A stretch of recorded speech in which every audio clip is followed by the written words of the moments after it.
Հայաստանի Հանրապետության առաջին աղոթքի նախաճաշը սկսվեց օրներքով ու աղոթքներով։ Երանի խաղաղարարներին, որովհետև նրանք Աստծու որդիներ պիտի կոչվեն։ Հիսուս Քրիստոսի այս խոսքերով սկսեց ելույթը վարչապետ Նիկոլ Փաշինյանը։ 2025 թվականը շատ կարևոր տարի է Հայաստանի Հանրապետության համար, որովհետև իր 34-ամյա անկախության մեջ առաջին անգամ մենք կարող ենք ասել, որ խաղաղություն է հաստատված։ Հայաստանի Հանրապետությունն իր պատմության մեջ առաջին անգամ ապրում է խաղաղության մեջ։ Ես հիշում եմ, գուցե ինտուիտիվ, չգիտակցելով, իմ նախորդ ամանորյա ուղերձներից մեկում այն ճանապարհը, որով մենք անցնում ենք, ես համեմատեցի անապատի 40 տարվա հետ, որը ըստ էության նույնպես ճանապարհ է պատերազմից դեպի խաղաղություն։ Վարչապետն ընդգծեց աստվածաշնչյան սկզբունքները քաղաքական գործունեության, պետական կառավարման մեջ ներդնելու կարևորությունը։ Խոսելով պետական պաշտոնյաների բարեվարկության մասին նշեց. Մենք հաճախ խոսում ենք եւ իմիջիայլոց անընդհատ քննարկում ենք եւ անընդհատ մտածում ենք ինչ լրացուցիչ մեխանիզմներ ներդնենք բարեվարկություն ապահովելու համար, որովհետեւ պետական պաշտոնյաների բարեվարկությունը թերևս բոլոր երկրներում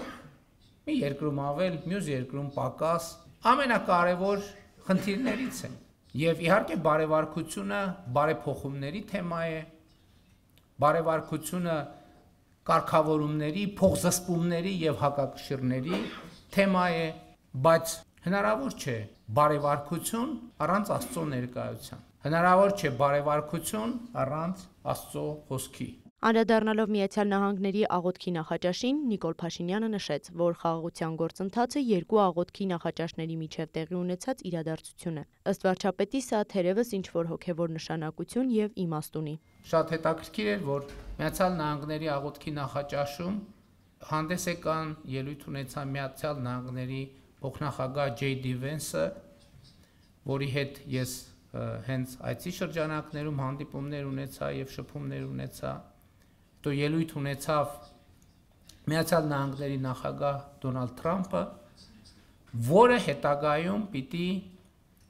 վճռական եւ առանցքային նշանակություն ունենար Հայաստանի եւ Ադրբեջանի միջև խաղաղության հաստատման գործում։ Մեծ պատիվ է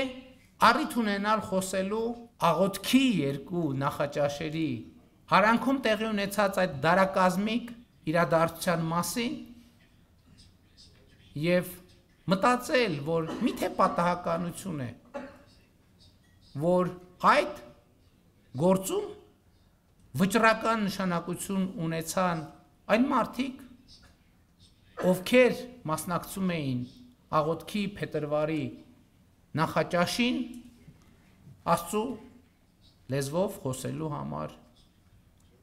մարդու եւ Աստծո, մարդու եւ պետության հարաբերությունների իրենց ընկալումը կիսելու համար ես խոսում եմ Միացյալ Նահանգների նախագահ Դոնալդ Թրամփի եւ Միացյալ Նահանգների փոխնախագահ J.D. Vance-ի մասին։ Համոզված լինել, որ մենք բոլորս քայլում ենք այն ճանապարհով, որով մեզ առաջնորդում է Աստված, եւ կարծում եմ հենց խաղաղության ճանապարհը այն ճանապարհն է, որով մեզ առաջնորդում է Աստված, հեշտ չի գնալ, իհարկե հեշտ չի գնալ այդ ճանապարհով։ Պիտի ուղիղ ասեմ եւ խոստովանեմ, որ շատ երկար ժամանակ մենք քայլում ենք նեղ դռնով եւ նեղ ճանապարհով եւ այս օրերին, վերջին ամիսներին ինձ առաջին անգամ համակել է այն միտքը, որ նեղ դռնով մտնելով, նեղ ճանապարհով քայլելով մենք ի վերջո հասել ենք մի մեծ եւ լուսավոր ճանապարհի, որտեղ Աստծո առաջնորդությունը ակնհայտ է։ Վարչապետն իր ելույթն ավարտեց 31-րդ Սաղմոսով։ Մի եղեք ձիերի եւ ջորիների պես, որոնք գիտակցություն չունեն, սանձով ու պախուրցով պետք է նրանց կզակը ճմլել, որ չմոտենան քեզ։ Շատ են մեղավորների տանջանքները, բայց ովքեր իրենց հույսը դնում են Տիրոջ վրա, Տիրոջ ողորմությունը կպարուրի նրանց։ Ուրախ եղեք եւ ցնծացեք Տիրոջով, ով արդարներ, Պարծեցեք բոլորդ, որ ուղիղ եք սրտով։ Էմմա Վարդանյան, Արտակ Գևորգյան, լուրեր։